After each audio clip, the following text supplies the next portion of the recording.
Hi, this is Dane Quinn from the University of Akron, and for today's video lecture, we will discuss 4-bar linkages. These are among the most common mechanisms that are in use in engineering systems today.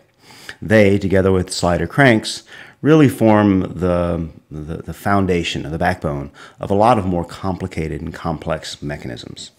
So here it is. As the name suggests, it's a linkage with 4 bars. So as shown on the left, we have a pin joint at O2, and then link 2 is connected to that. Link 3 is then connected to link 2, and link 4 to link 3. Finally, link 4 is pinned to the ground at O4 and separated from O2 by a distance of L1. Right? So when we talk about 4 bars, right, we could really think about another bar connecting O2 and O4, and then that bar is fixed in the ground. So now it's a little more clear where these 4 bars really sit. So now over here on the right, I have shown the same 4-bar linkage in a slightly different configuration. And let's go and identify the loop closure equation. That's really always where we start. Can we identify that fundamental vector equation that describes the constraints and the connections and the kinematics of the mechanism? So here we recognize this closed loop that is formed between O2 and A and B and O4. Right? So we'll write that actually as the vector from O2 to A plus the vector from A to B, and we'll set that equal to the vector from O2 to O4, and then finally from O4 to B. There are lots of different ways that we could do this, but I typically start here and go to an intermediate point. But again, you could write the loop closure equation that was an actual loop. You could go from O2 up and around to O4, and like I said, however you want to do it. But ultimately, it's the same vector equation, right? So here, the loop closure equation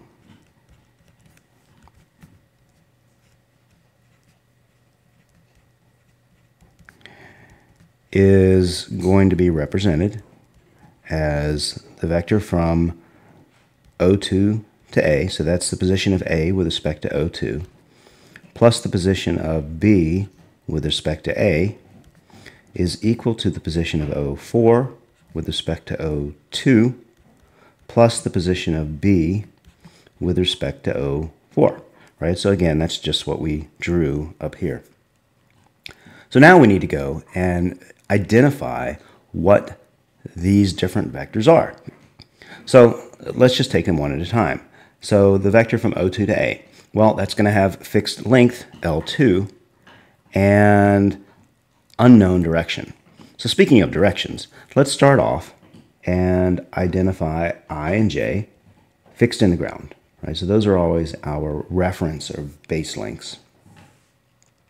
So now this vector from O2 to A, let's assume that that's in the I2 direction.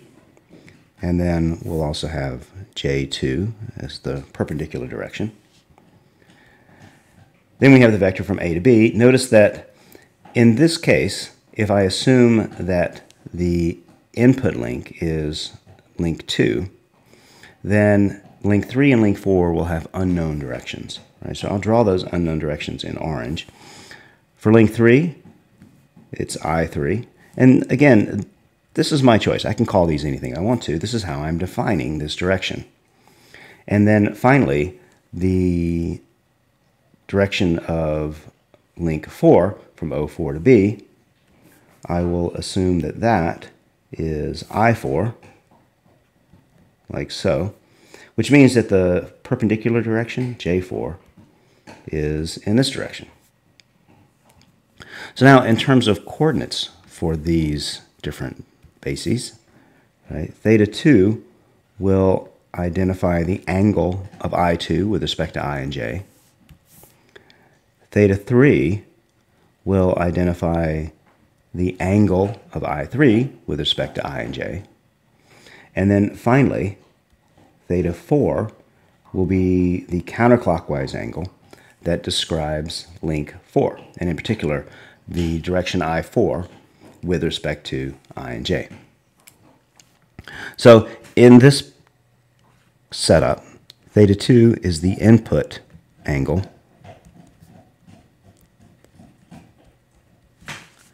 and theta 3 and theta 4 are unknown outputs.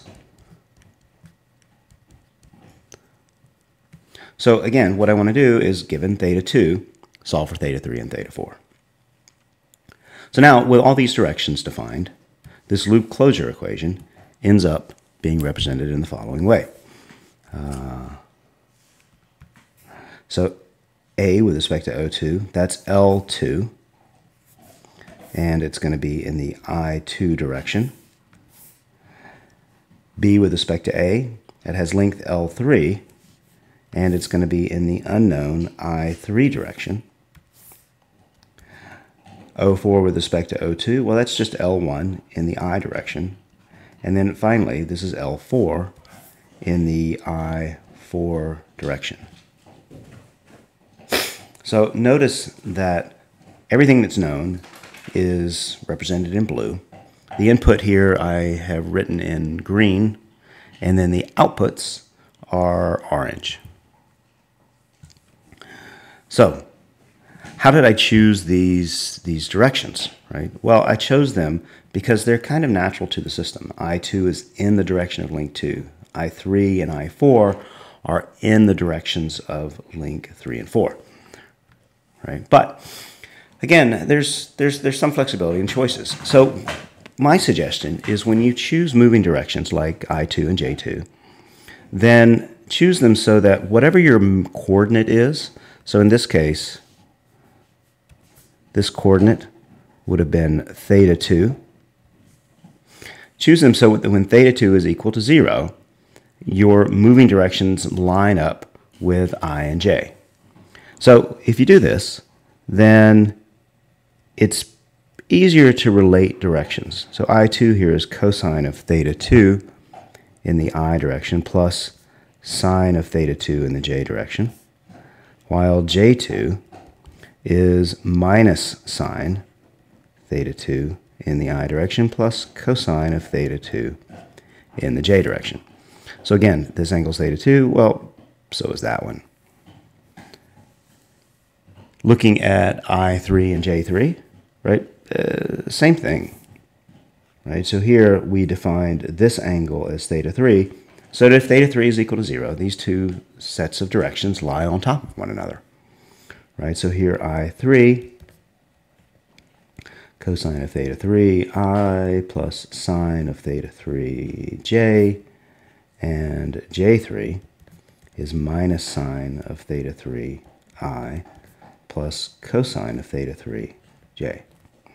So now, let me go back and look at the picture that I drew here. Theta 4, it looks a little different, right? Because now this is coming over into the second quadrant. Theta 4 is a big, huge angle, right? Why did I define it this way? Well, I did so because I want these bases to overlay one another when the angle is 0. So here, theta 4 was this large angle. You know, it's about 135 degrees here.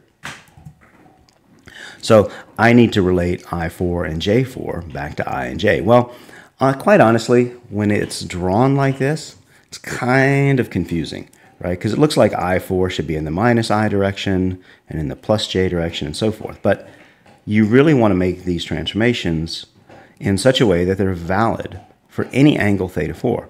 I find that it's easiest to do that if you draw the relationship when the angle is relatively small. Right, so what I mean by that is let's assume that theta 4 is not like 135 degrees. Let's draw it when it's maybe, I don't know, 30 degrees. Right, so this is I4 and J4. Again, the only difference between these two pictures is this one's drawn for a fairly large angle and this one's drawn for a fairly small angle.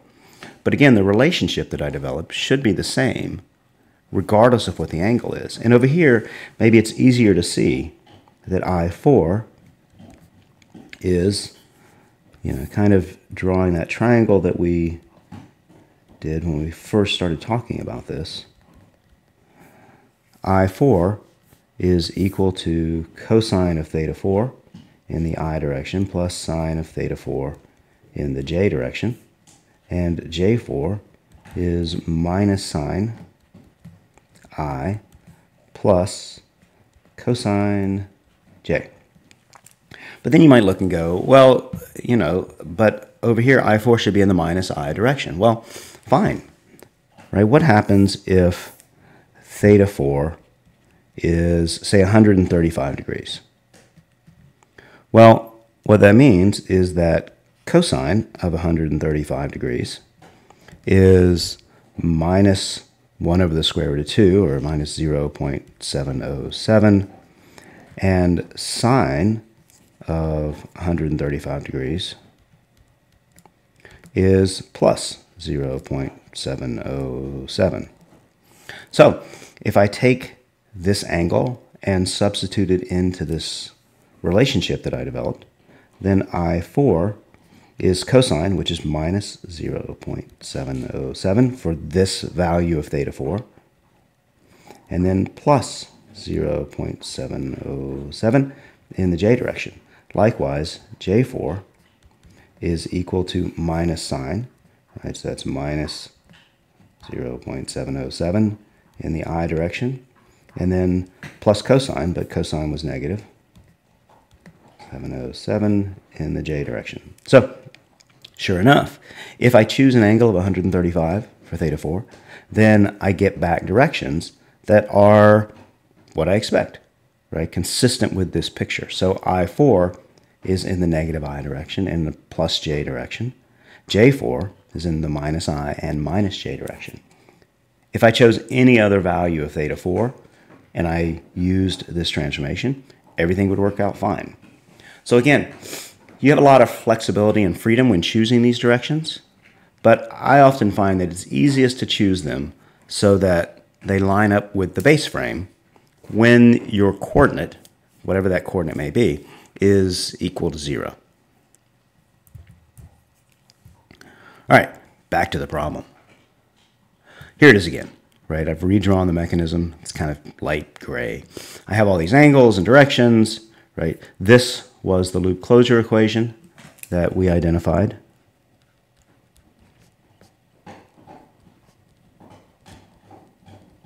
Here are the coordinate transformations that we talked about.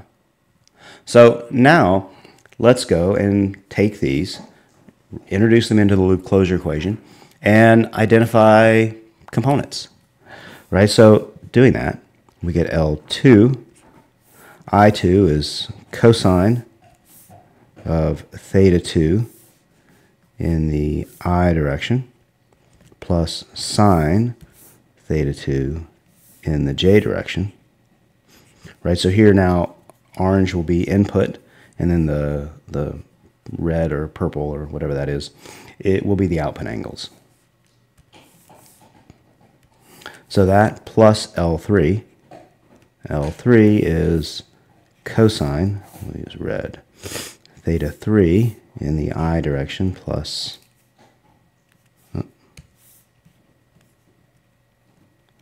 sine of theta 3 in the j direction equals L1I, well, because that one's completely known, plus L4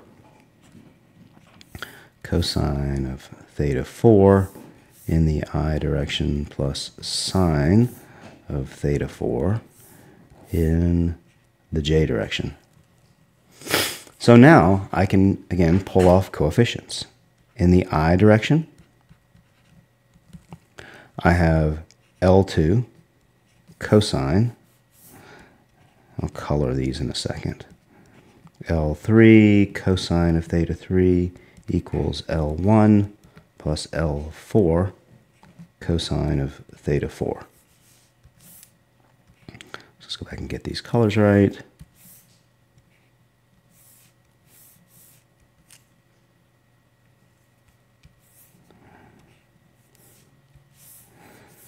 I'm not sure that was any quicker. In the j direction, I have L2 sine of theta 2 plus L3 sine of theta 3 equals L4 sine of theta 4. So these become our scalar equations for the kinematics of this mechanism. Notice that there are two of them. I have two unknowns, theta 3 and theta 4, two equations. Again, theta 2 here is assumed to be known. It's the input. So I tell you theta 2, solve for theta 3 and theta 4. So now what are we really doing here? Well, we're taking the loop closure equation and breaking it up into I and j components. Right? So we can do that. We can at least represent that graphically or geometrically. The component of L2 I2 in the I direction is just that.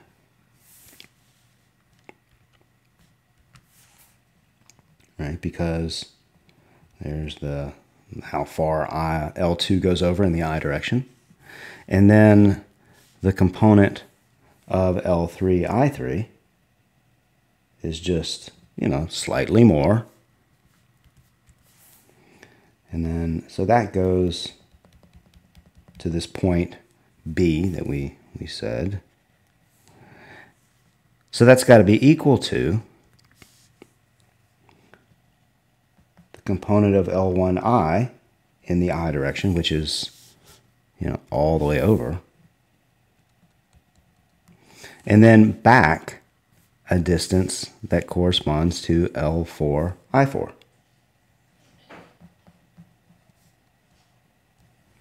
So basically, the I component of this vector plus that vector, L2 cosine, L3 cosine, equals L1 and then L4 cosine. Well, remember in this case, theta 4 is fairly large, right? So this cosine ends up being negative, which is why it comes back to the left. If I look at the j direction, well, I get exactly the same thing.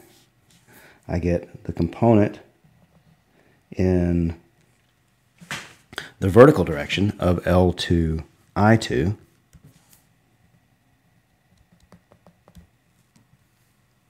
and then I add to that the component of L3 I3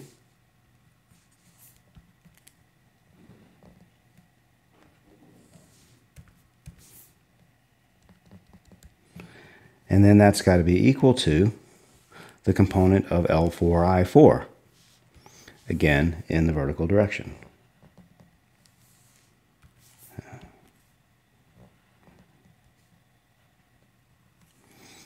So these loop closure equations, when I break them up into scalar components, they basically just describe this vector equation in the horizontal and vertical direction. Right? So there's a lot of geometry that kind of goes along with, obviously, the loop closure equation, but even the scalar equations that we end up deriving. Okay, so here they are again. Now we have to solve these, right? I have two equations, I have two unknowns, so let's go and solve.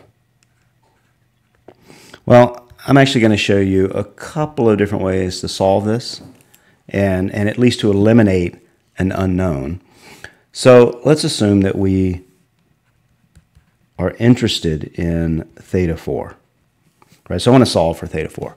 How do I do that? Well, I take one of these equations, I eliminate theta 3. Let's do this second equation first. Right? So here, theta 3 is equal to arcsine, right? So the inverse sine of, well, I got to solve this thing, right? So L4 sine of theta 4 minus L2 sine theta 2 divided by theta, or L3. So I'll take that and introduce it back into this first equation. So what do I get? Well, I get a mess.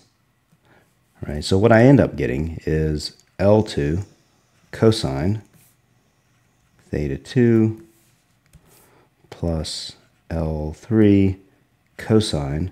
And now I've got to introduce this, right? So it's inverse sine L4 sine of theta 4 minus L2 sine theta 2. So I just got to write all this stuff out. So it's the cosine of the inverse sine of this stuff equals L1 plus L4 cosine of theta 4. Okay, so this now becomes the equation that I have to solve for theta 4. Again, theta 2 is assumed to be an input, so it would be something that would be known, and then solve for theta 4. Well, okay, technically, you can do this. You got to know about cosines of inverse sines and all that. It's a mess. But again, this is what you have to do, right? You have to take this equation and solve for theta 4. Well, quite honestly, I don't want to do that. So I'm going to show you a different way of coming up with a single equation for theta 4 that is something that is much easier to solve. Right? Again, here, it's not that it can't be done, but you got to, again, you have this cosine of inverse sine, and it's just a mess. Right? So here's the easier way. The easier way is to figure out a different way to eliminate theta 3. Well, notice that I have a sine theta 3 and a cosine theta 3 over here.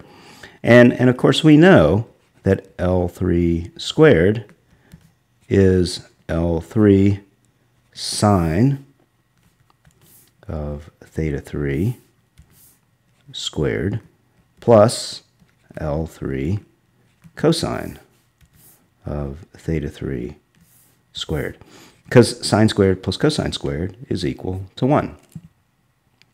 So now these two pieces I can actually go and solve for relatively easy. And for the moment, I'm not going to color things in orange and red and whatever, but I will at the end. So here, L3 sine theta 3 squared, that's just L4 sine of theta 4 minus L2 sine of theta 2 squared. And then L3 cosine is L1 plus L4 cosine of theta 4 minus L2 cosine of theta 2 squared. Right, so I never promised this was simple, right? I mean, it's relatively straightforward, but it's still kind of tedious. But it beats the heck out of this. So now I got to go through and expand this out, right? So when I do that, I get, well, you know what? I'm just going to write out what I get, right? You can do the algebra, right? You can pause the video here, get out a sheet of paper, work through all this. At times you'll find L4 sine 4 quantity squared. You'll have an L4 cosine squared. Again, sine squared plus cosine squared is equal to 1, right? So you get a lot of simplifications. But again, at the end of it all, what you get is 0 is equal to L1 squared plus L4 squared plus L2 squared minus 2L1 L2 cosine. I'll go back and color things again. Theta 2 minus L3 squared plus 2L1 L4 minus 2L2 L4 cosine of theta 2 times cosine of theta 4 minus 2 L2 L4 sine, almost done here, theta 2, and then finally sine of theta 4. So this is what we get with this procedure.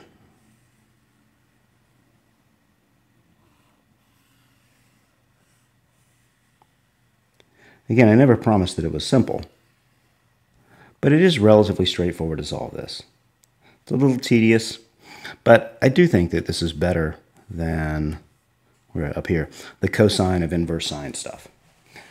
So taking advantage of this identity, right, we end up with an equation that just has some pieces that are known and some more pieces that are known times a cosine and then a sine term. Remember that I actually had given you some values for all these lengths. I'll plug those in at the end and get numbers. If you're going through this and following along, if you want to plug them in and keep numbers around, totally fine, right? I tend to substitute numbers in and specific values at the very end of the problem.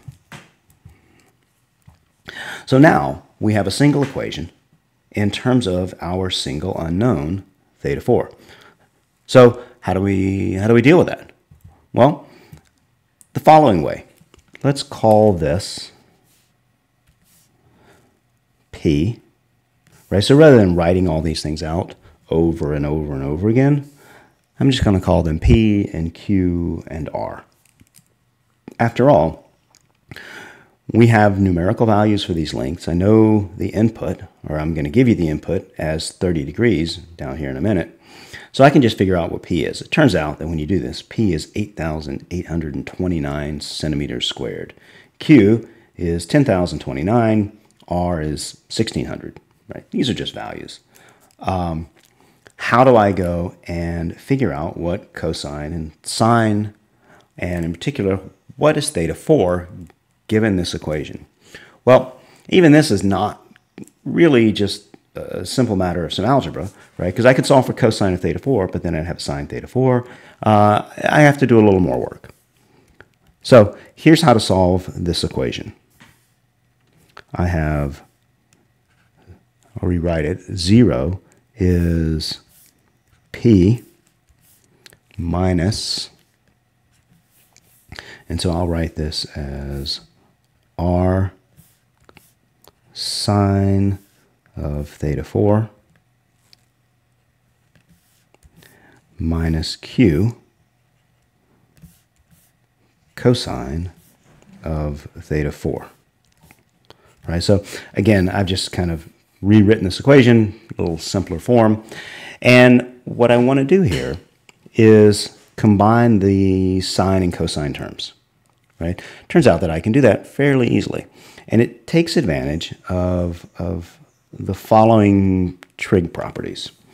So think about a triangle. Right? Let's assume that this side is R and this side is Q. That means that the hypotenuse is R squared plus Q squared. And as a result, I have an angle, we'll call it psi, here, and I can find the sine and the cosine of this angle. So the sine here is opposite over hypotenuse, right? So it's Q divided by that. The cosine is R divided by that. So what I'm actually going to do here is factor out square root of R squared plus Q squared from this term. So I end up with P R squared plus Q squared times R divided by R squared plus Q squared sine of theta 4 minus Q divided by R squared plus Q squared times cosine of theta 4. So what this implies is that this Q divided by R squared plus Q squared is equal to the sine of this angle, while this is the cosine of this angle. I'm going to move this over so it doesn't look like it's an exponent. And as a result, we now have cosine of an angle times sine minus sine times cosine. Well, this ends up being one of these trig formulas. So this reduces to P minus r squared plus q squared times sine of theta 4 minus psi. And again, this psi is something that has to be calculated, right? But we can calculate that in the following way. Tangent of psi is,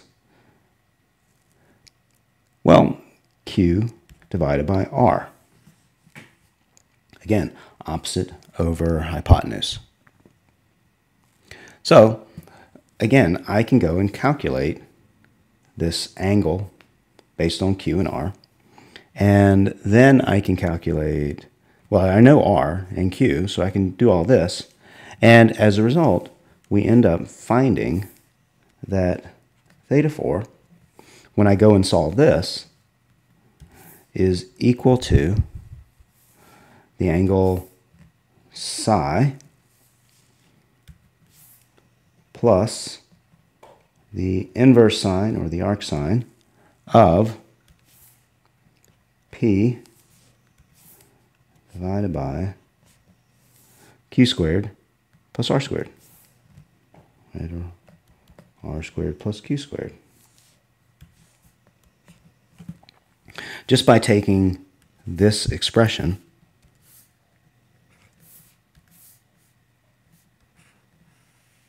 and solving for theta 4.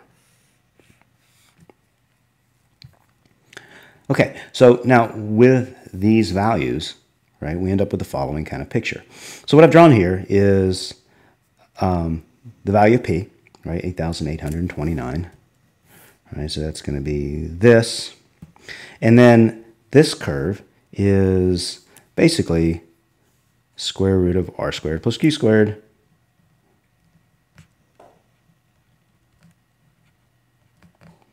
sine of theta 4 minus psi. Right, so I've basically drawn these two parts, this constant and then this second part. And obviously, 0 has to be p minus that sine function. So whenever these two things cross, we end up finding the solution. Right, so we can go through and do all the numerical values, and we find that theta 4 is equal to 80.94 degrees plus, and now this arcsine function has two solutions. One of them is 60.38 degrees, and the second is 119.62 degrees.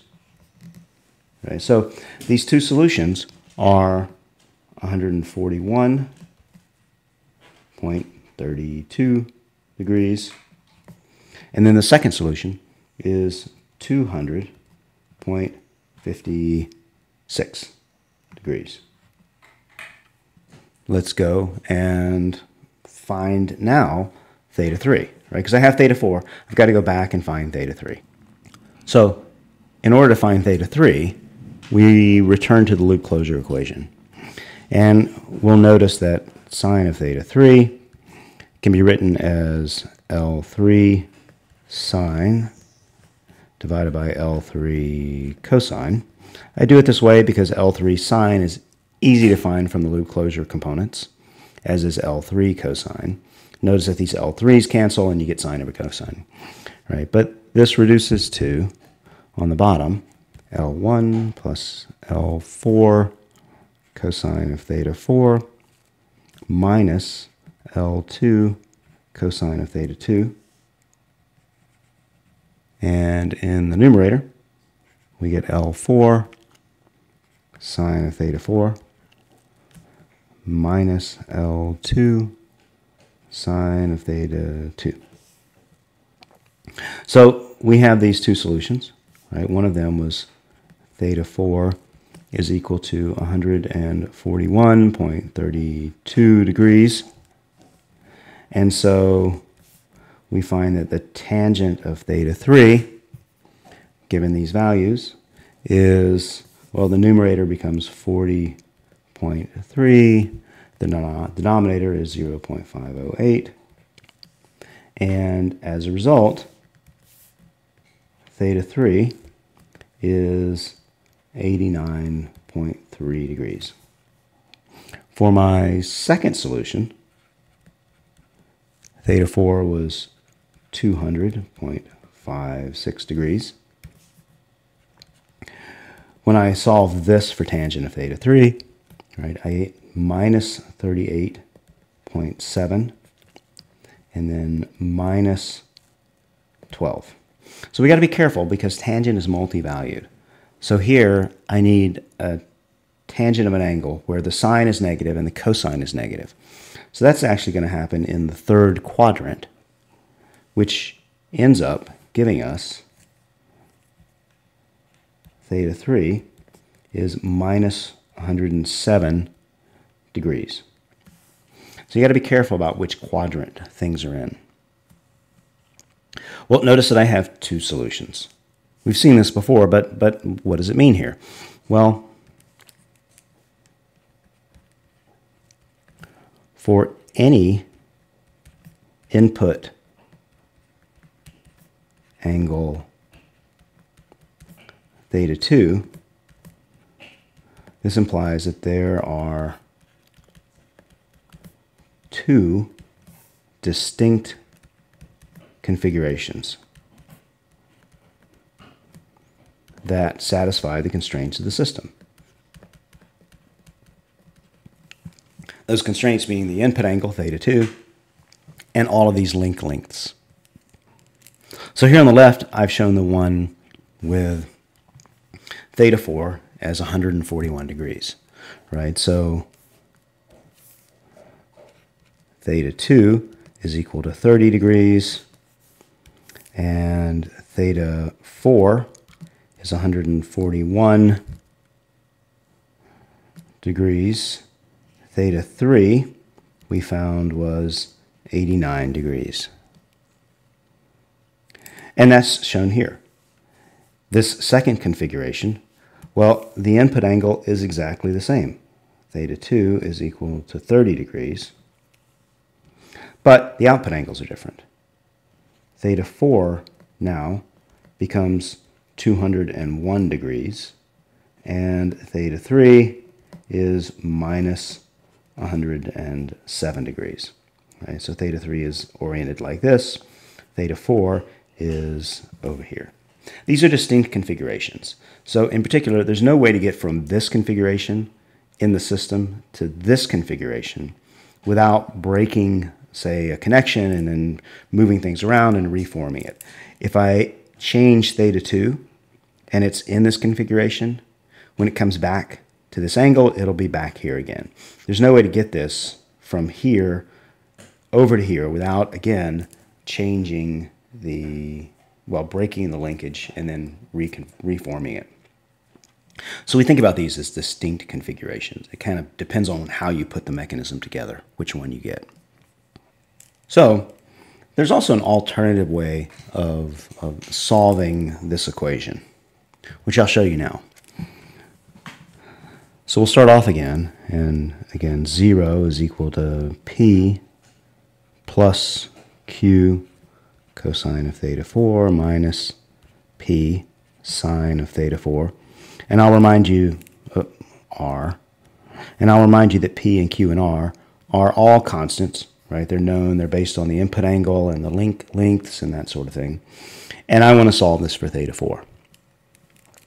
So the second way that we can go about doing this is to isolate one of these terms with the theta 4 on it, right? So I'll say Q cosine of theta 4 on one side, right? So actually I'll pull that to the left. That's equal to P minus R sine of theta 4.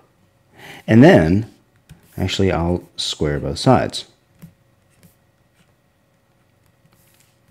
So as a result, I get q squared times cosine squared is p squared minus 2pr times sine plus r squared sine theta 4 squared, which may not seem like it's useful, except cosine squared is 1 minus sine squared.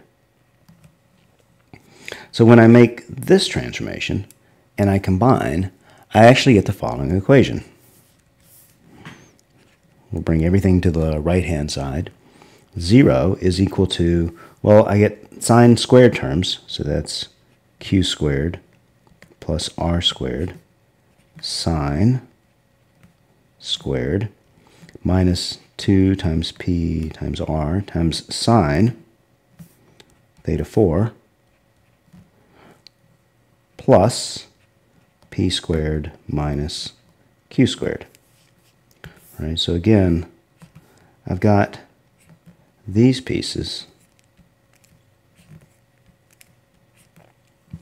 and this is simply quadratic in sine theta 4.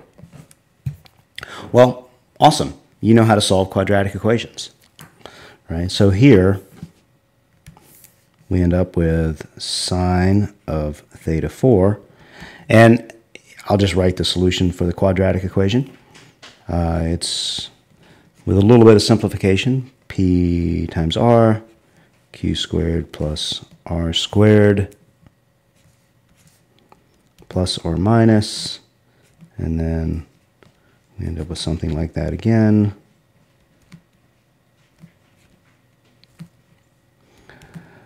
So I'm just writing this out, right? So I stopped and worked this out and come back, and this is what it ends up looking like. This is not really an algebra class, although there is a lot of algebra here, but I don't want to focus on solving this quadratic equation, right? So now what we find is that sine of theta 4 is multivalued, and it's equal to 0.625 or minus 0.351. Right, so those are the two values that I get from this quadratic solution. Now, just like before, I want to note that the sine function is multivalued. So let me look at one of these, say it's 0.625. Right, so let's say that this is 0.625. Well, or the sine of an angle is 0.625. So I actually have two solutions here, right? One of these solutions is over here, and the second solution is over here. Both of these solutions have the same value of sine. And again, at this point, I'm choosing the 0.625 solution. Everything I say here works for the minus 0.3511 as well. How do I know which one to choose? Well, I have to go back and look at the cosine value. Right, so going back, we find that cosine of theta 4 from this original solution is equal to r sine of theta 4 minus p divided by q. So I've got to go and figure out, is cosine positive, which would be this solution, or is it negative for this solution? Well, so when I do that, I end up with the following. So sine theta 4, cosine of theta 4. If the sine is 0.625, then it turns out that the cosine, when I evaluate it, is minus 0.781. So clearly, I want this pink solution.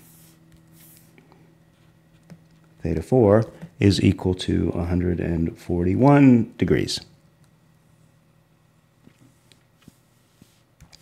If I look at the second solution, sine of theta 4 cosine equals now minus 0.351, then the cosine piece becomes minus 0.936. These are all the numerical values that I work out. And as a result, theta 4 ends up being minus 159 degrees. Right? So that would be the angle that I would want. And of course, at this point, I would go back, solve for theta 3, and then find the configuration of the mechanism. So this is a 4-bar linkage analysis. It's time-consuming. But what I hope that you really take from this is that the individual steps are relatively straightforward. Right? So if I go back and kind of look what I've done here, I started off with my 4-bar linkage. Right? I identify my loop closure equation. Right? And I'm able to relate directions back to I and j. And eventually find scalar components. Right? In this case, component in the I direction, component in the j direction. So again, that loop closure equation is a vector equation. It gives me two scalar equations. Those two scalar equations need to be solved. So I eliminate one of the unknowns. In this case, I eliminated theta 3. I found an equation for theta 4. I went and I solved that equation for theta 4. And then finally, I go back and solve for the other unknown, in this case, theta 3. And in doing so, I actually find, again, two solutions. Right? I've got one solution that has theta 4 as 141, and theta 3 is 89, and then I got a second solution, and both of these solutions are consistent with the input angle, theta 2, the constraints of the problem, the connection of the links and all their lengths, but they are distinct. Right? So, and this is what I typically find. I have multiple distinct admissible configurations for our mechanisms. The one that you choose, in part, depends on, really it depends on how you construct the mechanism, right? Do you construct it in sort of this configuration, or do you construct it in this configuration? And then once you do so, it's sort of set for all time, as long as it's not broken. So, like I said, that's an analysis of 4-bar linkages, and we'll use this a lot, right? 4-bar linkages and slider cranks are our two primary fundamental building blocks of more complex linkages. That's it for today. Thanks a lot. Bye.